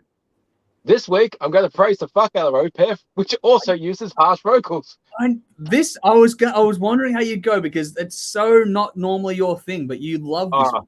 Opeth are definitely an exception to the harsh vocal thing. I love what Michael does throughout this band. I mean, I discovered this band with Ghost Reveres, and there's some brutal stuff on that now. But it's great harsh vocals. It's done exceptionally well. And it's not just the same thing over and over. There's a lot of dynamics and changes within these songs and within these bands. I mean, they started out as black metal, and now I think they're folk rock, because they definitely changed their sound over the time. But, you know, tempo changes, mood shifts, epic storytelling, fantastic guitar tones. And that's just in one song. With the exception of 1 track, they range between 10 and 14 minutes. I think there's 1 song that goes to like 2 and a bit. You got to break it up a little bit. You can't have all 10 minutes. But yeah, as I mentioned, their earlier stuff is straight up black metal territory. But the earlier stuff really doesn't do anything for me. I think from Blackwater Park, just before this onwards, that's when they really started bringing the prog elements. Yeah, that's where I started. Yeah, great album. But they become such a more interesting band when they move away from the blatant black metal stuff, and they do add the jazz and the prog and the folk and the acoustic, just because you never know what's coming next within these songs. I mean, the album opens with that super ultra heavy riff with a demonic growl, but then within, I think, not very, but then he goes to the mellow very quickly, and they handle the shift almost seamlessly. The title track itself, it is almost an exercise of how extreme one can go to the other, because it's brutal for the first minute and 10, and then it just shifts drastically to the mellow. But then you got the dramatic and the conflictive. You also don't know when the onslaught's going to come back, which keeps you a little bit on edge, and the anticipation just builds. And it's very, very dramatic composition. And another good example is A Fair Judgment. You know, to change the pace, it's slow and doomy. There's a great little jazz solo in the middle. And, you know, Opeth at this point probably still known as being just a black metal band. And then they're doing a jazz solo with that feel and that tone. Yeah, it is a full-blown jazz moment. It's great. Yeah, and it's just where did this come from? But it's not jarring at all. It still just takes you on this journey. And the piano at the start of that song is very, very nice tone, very well captured. For Absent Friends, that's the 2-minute mellow track, and just nice little breathing moment in the middle. Yeah, and then you got Masters Apprentices with very intricate riffing and melodies. I'm not sure what time signature that's in, but it's not jarring at all. But it's just some of that riffing is, what are they doing there? And then the nice shift to the acoustic part. But the last 4 minutes of the last song, By the Pain I See in Others, that's just odd. It's a bit like GWAR earlier, that last 10 minutes of their album. But the last 4 minutes on this album, it's somewhat psychedelic soundscapes, and then it's a bit quiet. There's some a cappella vocals, and there's a bit of guitar coming in. It's a very strange way to end the album. I'm not sure what they were going for. But yeah, I don't know. But if you do like the mellow stuff that Opeth do, I had a friend that I used to work with. He like prog and everything. He kept hearing about this band, so I lent him this album. Okay. And he's like the clean stuff is good. I'm like, okay, go with that. Yeah. It was a good exercise. One's heavy and one's light. And then next album they combine it all together. But there's a lot that goes into this band, and if you like music in general, if you like everything that music can deliver, Opeth can do it. I think they've got such a big scale, a big palette to draw upon, and they always write interesting music. They don't have boundaries. No boundaries. Yeah, exactly, which I think is great because, very unique band. You can get the heavy, the death metal people can get into it, the musicians can get into it, the prog people can get into it. Yeah, it's good. 8.5 out of 10. Deliverance, Fair Judgment, and Masters Apprentice. Okay, cool. This is heavy, dark, aggressive, but there's also loads of atmosphere in this one. For how intense this is to listen to, the layering and the depth is really quite impressive. You've got growling vocals, you've got a snappy snare. I love the snare on this one. Lots of double kick, as you expect from the black metal side of things, but you've got some very flashy guitar work too. If you like that kind of thing, this is going to get your attention, but there is a lot more to this than just that, as Dave covered off. Even in the opening track, there's a bit of a twist to the tale because the open nature of the composition and the tones on this is that really leans into the space that they give to this mix. The melodic aspects of that composition really fit in well with all that too. So whilst it's heavy and impactful, there's always this space, which I think helps to make things seamless when it shifts into the more acoustic or stripped back moments on it all. To that end, to the layering into the synth, there's a nice little way of tying all those things together. So when the acoustic comes in when it's heavy, there's always these little synth things which sort of anchor everything together. It's just that little bit over the top which just ties the whole listen together nicely. It's one of those little subtle touches that brings it all together. It's like the finishing touch on it all. And it just adds that right little bit of haunting atmosphere to it all. It's just the right times. It's almost a blink and you miss it kind of addition, but without it, I don't think it would work as well as it does. Same thing with the sympholy aspects in this one too. Just the cavernousness of this sounds in things like Wreath. Like there's a big cavern kind of sound to it. That is fantastic. Again, this one is all about atmosphere. It's being created in such a way that it's riveting, gets your attention. But the attention to detail is what makes it work, and it's paid off. These are long songs, long compositions. I think the shortest one on here is like a couple of minutes, but the rest of it is all 10 minutes plus.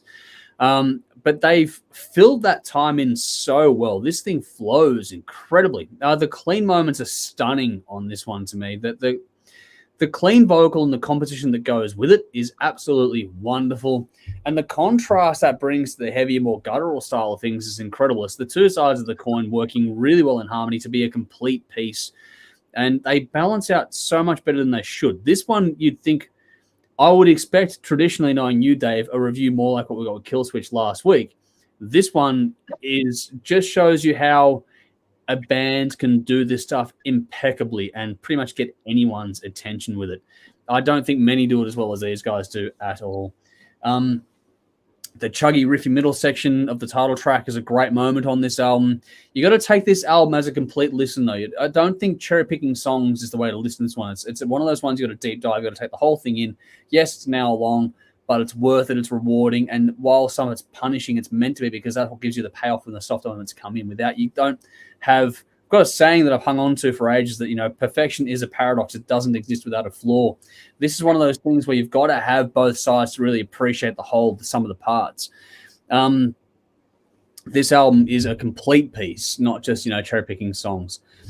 I love how the lead work on this one and the space that follows up with the spacious acoustic moments. Like, they've got this really flashy lead guitar stuff and these really mellow acoustic pieces. Again, it's the contrast that it brings, and it all flows well.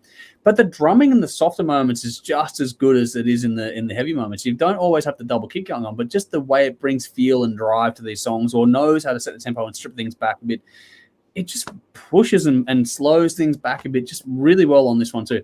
And for this style of music, for the black metal influence at the start especially, this is really incredibly warm to listen to. Like, from top to bottom, no matter how heavy or light it is in the term of the listen, the sonics are so warm, which is actually something I think a lot of the bands from the heavier side of this album that lean into that could learn from. Just how you can still do heavy, punchy, guttural stuff and make it actually sound really inviting to listen to. There's just little details in this one, things like panning, push and pull, all the little technical stuff, but it's about execution. Nothing flashy, but just really good execution. They've nailed it. I love the way they use rhythm to build drama, that tension release kind of aspect on this one. There's a technical, almost progressive side of this band, which really does shine so well, but it also, there's nothing cold and clinical. I usually get put off by the technical aspects when it's cold and clinical, and this one has none of that. There's even little things like the piano flying from the title track into A Fair Judgment. It's a small thing, but such a good little, again, that attention to detail that really makes this thing just jump out. And it's such a little detail, but it makes the composition. It just shows you how well written these songs are. That track is a slower one. It's a clean track, but perfectly placed on the album, talking about A Fair Judgment here. I love the moment in that song where it's panned hard left and has that vinyl crackle applied, and it's just on one side, and then it just applied to the top before the gear change. Like, there's a moment in that song which has just got my attention in a heartbeat. This whole thing drags you in. The harmonies in this sometimes remind me of Pink Floyd in some respects. There are some harmonies that put me in mind of Pink Floyd. The longer songs are riveting how well they're put together. Even if you're not normally into this style of music, again, I'm going to use Dave as a reference here. Like, Dave normally doesn't listen to a lot of black metal. If you're not normally into this style of music, I'm much more open to this than Dave is traditionally speaking when we talk about this area of the musical world. I think this can hook anyone. I think this is an album that can get absolutely anyone's attention. And the more time you spend with it, the more you're going to appreciate it. Master's Apprentice is a great groove and swing on it as well. It brings the growl back, but it all fits. It's really hard to relay how well this is put together. You just got to listen to it. This is just one you got to sit down, take it in completely, put the headphones on, or put yourself in a room with the speakers, the whole thing, where it's a deep dive listen, give it some focus. I just think that anyone and everyone can listen to this. Everyone probably should listen to this one. I haven't checked out everything this band have done, but I do appreciate this album and Blackwater Park in particular. They're both fucking brilliant releases. So this is a 9 out of 10 from me. I'm even higher than you, Dave. I picked A Fair Judgment and Deliverance as my standouts on this one, but it's a fucking absolutely stunningly good release. So if you haven't checked it out, do yourself a favor. It is a different one, but give it the time it deserves, and it will reward you. It really will reward you. I knew we were going to get some comments on this one. Let's go back. Fuck, got a few here. Adrian Narayan's here. Thank you for joining us tonight. Your single, before we talked about that earlier on, you got great feedback. I don't know if you were here to see it, but we both loved your new single, mate. So Narrative is a cracker. Well done. But he's commented here, Deliverance with the horns there. Yes, we just loved this. So thank you for joining us and jumping in there. No, it's good to see you, buddy. He's gone, lads, here for the arse end or kickoff on Channel 44, whichever happens first. We are at the arse end of things. We might get out of here just on time with the kickoff on Channel 44. That's starting in about 10 minutes on local time in Adelaide on Channel 44. You can tune in via ctvplus.org.au. As you'd have seen me and Dave doing promos on Channel 31 and YouTube and that lately as well. So that's for us. Yeah, we are. We did that pretty well in the end. They actually credit well for editing. How many times I fucked up the lines? We've got to give credit to Channel 31 for making us look good on that one. There we go. Here we go. Nicole says, another band I just can't fully listen to. I should love them, but I just don't. It's interesting. There will be some that fall into that category, and I do get it, Nicole, but I just feel at the same time there's probably more people that will get it than don't. And it's just a personal tasting, but I just think that this is probably going to get more people than it loses. Rowan says, feels like time that I checked out Opeth. Definitely start with this one. I think this is a great choice to start with. Bell says, here we go. Not a casual listen and not an album to get the party started, quote unquote, but it's a true light and shade album, which it kind of needs to be given the length and intensity of the songs. There are some truly beautiful moments and really brutal moments on this album. I love it. So there we go. There's some nice words there from Bell on that album. Well put there. Darren says, Opeth musically, they have no peers. Brilliant, but you can tell Mikhail is a huge fan of prog. It's funny how they got the Porcupine Tree guy to help produce this one too. It does actually fit. It makes a lot of sense. All right, Nicole says, okay, I'll give this album a listen then. Maybe this will sway me. Okay, good. Let us know how you go with it. Also, she's replying to Darren here. Indeed, Darren, they are brilliant musicians, but without a doubt, I still struggle. So there we go. There's a bit of chat back and forth there. And Darren says, we all hear things differently, Nicole. You like what you like. And that is true, which is Nicole has just said that as well. All right, Sally says, yay, big and bad. I wouldn't choose it to play at work or anything. Not a work kind of album. It's one of those ones you've got to sit down and really dive into this one properly. Tuffy, good to see you. Thank you for joining us tonight. Been watching the AFL, but finally caught up on the live stream. And yes, Opeth Deliverance is one of the best. A great blend of light and heavy and never a dull moment. Been a fan since Orchid, but Blackwater Park and Deliverance are the standouts. And yeah, those are the ones that you're going to gravitate towards. But yes, very cool. Thank you for joining us. Even though it doesn't matter what time, you can always watch this one later on anyway. You're going to get to watch it and listen to it whenever you want. It's always on demand after this. But hopefully you've enjoyed what you've seen here tonight, and thank you for joining us, even though you're watching the footy. Hopefully, I don't know who won tonight, but I don't know if it's your team or the other team. But hopefully it was a good game. I saw it started off one side and then got close at halftime, but that's about where we jumped into the stream. But that's about it tonight, isn't it, Dave? Is there anything else you wanted to quickly run into there, or are we? I think that's pretty much it. All right. Cool. Well, a big thank you to some of our wonderful Patreon supporters here. TC, Sonia, Lee, Bell, who's here tonight with us. Conrad, Jason, Brendan, 16x9, Marty, Sam, Trash, Carolyn, Gwyneth, Andrew, Daniel, and the Mann family. Thank you all so much for your support. And if you were here tonight, thank you for joining us as well. If you'd like to get involved in that and get involved in the voting on our classic albums and a whole bunch of other stuff as well, excuse me, please check out our Patreon page. Link is in the description box. I'm putting it in the comments now just for those who want to check it out. For those that are already in there, just stay tuned for an update this weekend. I'm just going to make things a bit more clear on how I'm going to try and roll things out going forward just because time is so bloody tight for me. But Dave is in there as well. There's a few of us in there, actually, so you might just get to chat with us a bit as well. So there's a few things coming up. There'll be an update coming this weekend on a few things. But yeah, please do. If you want to help us out, help us get more done, then yeah, please do. Just check it out. It starts at $2 a month, and with that, you can vote on our classic album review like we did with Opeth tonight every single week. What do we got? So tonight on Channel 44 in Adelaide, which starts in 7 minutes, we are doing part 2 of Overlooked Bands. That's part 2 on Channel 31 on Saturday night at 10:30 p.m. Again, both these channels you can tune into via ctvplus.org.au. This time around, it's original Tim, going through a bit of a homage to the Black Dahlia murder in memory of Travis Jannard, who recently passed away. So that's coming up on Saturday night. I'm going to put the heat on myself now to get this thing done. So Armored Saint Part 1 will be coming out next week. Dave, you and I and TC will get together and film Part 2 in the next few days, hopefully. And next week, we're going to try, if everything goes to plan, what are we doing? We're going to cover Sonic Circus, Dio, Creator, and more. We're also going to have the next sort of run of specials. We're going to sort of make the deep cuts episodic in format. And that's going to be the next one after we finish Armored Saint is going to be Beatles versus Stones. That's coming up in the next few weeks as well. So there's a lot to get through. Got a lot of plans to get into. But Dave, I think might be you and I doing a bit of it. But yeah, there we go. Rowan says, are these always on Thursdays going forward, not Wednesdays? We're trying to go back to Wednesdays. Just, yeah, there was a bit of a challenge this week. So we're all a bit sort of time tight. We're trying to make it Wednesdays. That is the general plan overall. But Thursday is kind of our backup plan just in case. I am going to try and get better at doing the social stuff to keep everyone in the loop ahead of time as well. And Nude says, still keen to get the Patreon hooked up. Yeah, we've got to work out how to make that happen. I'll get in touch with you about that shortly as well, hopefully over the weekend, if I can scrape together a few bits and pieces of time there to make that happen. But I think that's about it for now. There's heaps going on. If you want to check, if you want to get in touch with us, the best way to do it is via email. That email address is in the description box. Go and check out the hit us up via email if you got questions or submissions or whatever else. That's the best way to do things. media@thehardrockshow.com is the one there for that. But before we get out of here, we always okay, here we go. Sorry. Nicole says State of Origin was on last night, so happy this was on tonight instead. There we go. Well, that was a positive as well. I know that Jody loves to watch a State of Origin too, so in my house it was not a bad thing. But yeah, go Queensland in this household. I don't get much of a say in that, but that's how it worked. I'm pretty sure Dave's sitting there going, "Fucking what now?" What? It wasn't AEW.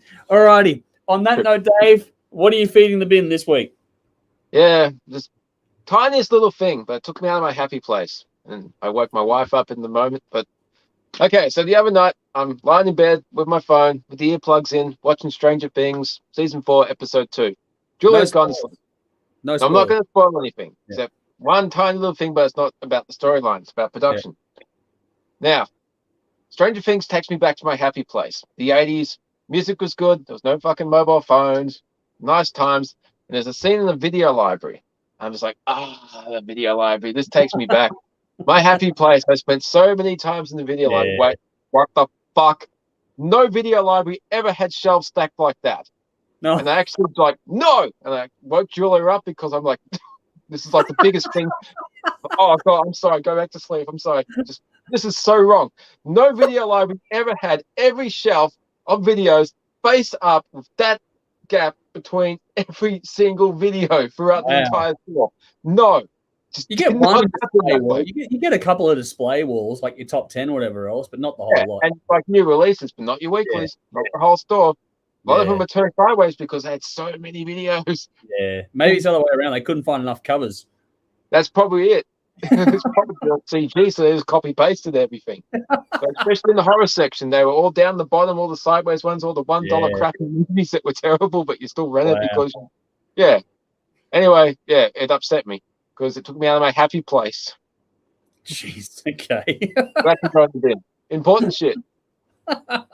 Well, the pettier, the better. That is how we do things on the bin. Mine's really just inane, but it's, when you sleep funny and you wake up and it's just, straight away the rest of the day, your neck, your back, whatever it is going to fucking hurt. That happened to me this morning, believe it or not. I woke up. I actually went to sleep just fine. Woke up like, oh no, now I've done it. My fucking shoulder has been killing me all day. And it's like, just fuck off. No, I had the arthritis thing last week with my hand, but actually that settled down. That came good. And so today it's like now my fucking neck decided to play because I slept wrong. It's like, fuck off. It's winter. Winter enhances the aches and pains. Yeah, I know. Well, that's probably a true thing these days. But yeah, that's my bin for this week. Petty, like I was saying, the pettier, the better. But that's it for me. Here we go. Nicole says, yep, Queenslander. I know Nicole's in Queensland, so that's all right. But news has gone bin. Queensland, go the Blues. Well, you lost last night. We'll see what happens to the rest of the season, or series, I should say, not season. It's only 3 games, but yeah. But that's it for tonight. That's it for this stream. Thank you all so much for joining us. I do apologize in advance. The blooper at the end of this one is the same as the last few weeks, so you will get back to it. There's actually a nice little thing at the start of this episode before we went live that I might clip as a little outtake because I forget. Just remember, us both losing our shit at the start of this little thing tonight. But I will update. I will update the blooper at the end of these credits and the opening credits too, for that, because I've been updating that on the TV stuff. So I'll update the credits and that hopefully over the weekend, maybe. We'll see how we go. But anyway, thank you all so much for joining us. Quickly, Sally's gone. The struggle is real. Yes, it is when you fucking wake up sore. It's painful. It sucks. But Dave, that's what it was. Was you putting your hands in the fucking vat? Oh yeah. Wax. It's fucking cold. I'm gonna stick my hand in the vat to warm up. This is us, Dave and I, talking about sticking your hands within gloves, obviously, into a hot vat of wax. So that'll be something that'll be clipped and released at some point, I'm sure, in the near future. But here we go. Darren's gone. Cool show, guys. Have a good one. Thank you for joining us tonight. Yeah. Nicole says, thanks, guys. Always a great night's entertainment. I'm glad you enjoyed it as well. And Sally says, thanks, guys. You're all more than welcome. Thank you all so much for joining us.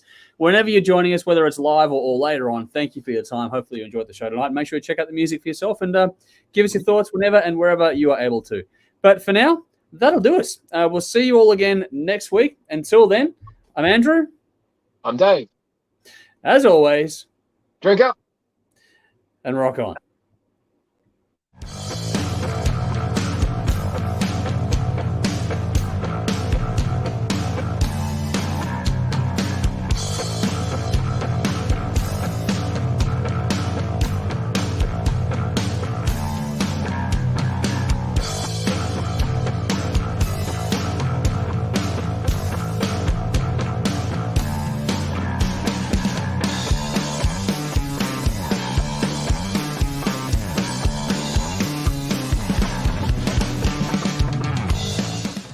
Nikki, I reckon you'd like this.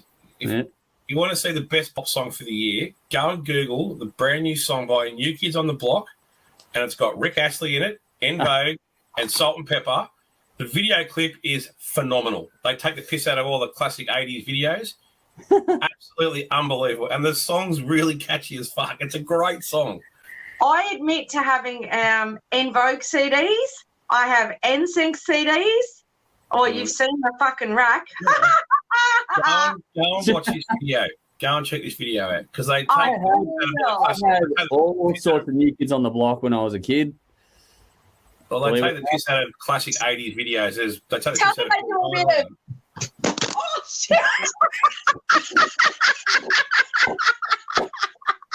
That is the best one yet. There's one for the actress. That is the best one yet. Wow. That has to get a run somewhere. That is the best one yet.